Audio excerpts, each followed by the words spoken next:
Starting recording.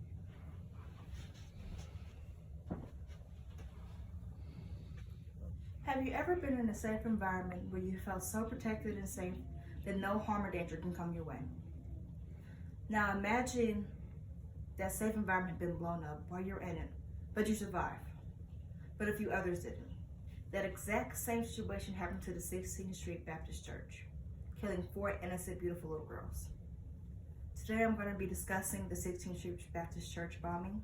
That includes the topics of the 4 little girls that were killed, the perpetrators, and the effects that it had on the civil rights movement.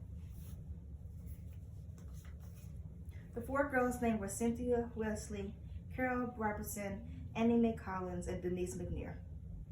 According to Washington Post on March 6, 2020, Sarah Colin Rudolph, Addie Mae's sister, talks about what happened before the bomb. She explains how the girls and her went downstairs to the basement to wait for her sister, Janice, which is also Addie's sister, to be finished with her lessons. While they're waiting for Janice to be finished with the lesson, they're talking about how their first day of school went and any other topics.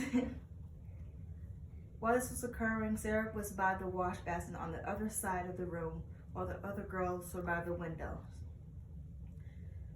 Sarah said that she recalls Addie asking Denise to tie her sash because it came undone. Right when Addie was reaching toward to tie Denise's sash, the bomb went off.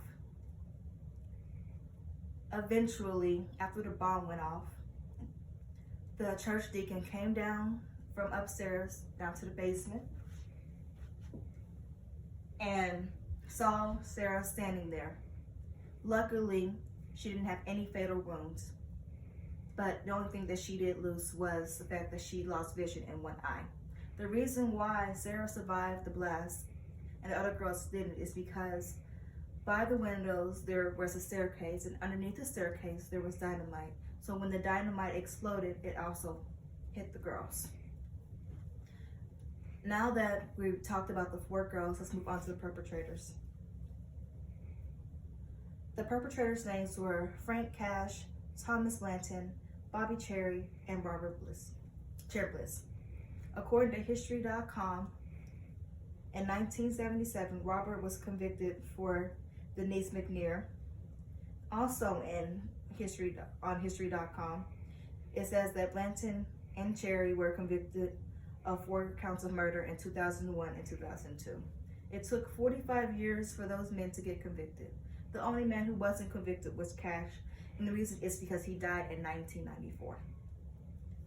After talking about the perpetrator, let's move on to a lighter topic on how the 16th Street Baptist Church bombing affected the civil rights movement. So after the bombing occurred, Martin Luther King saw what happened, and he telegraphed the governor of Alabama that the blood of our children are on your hands. Once this was out, the nation kind of had a little uproar on the fact that 4 little girls were killed in such a horrendous act. 2 months after John F. Kennedy's assassin, they passed the 1964 Civil Rights Act.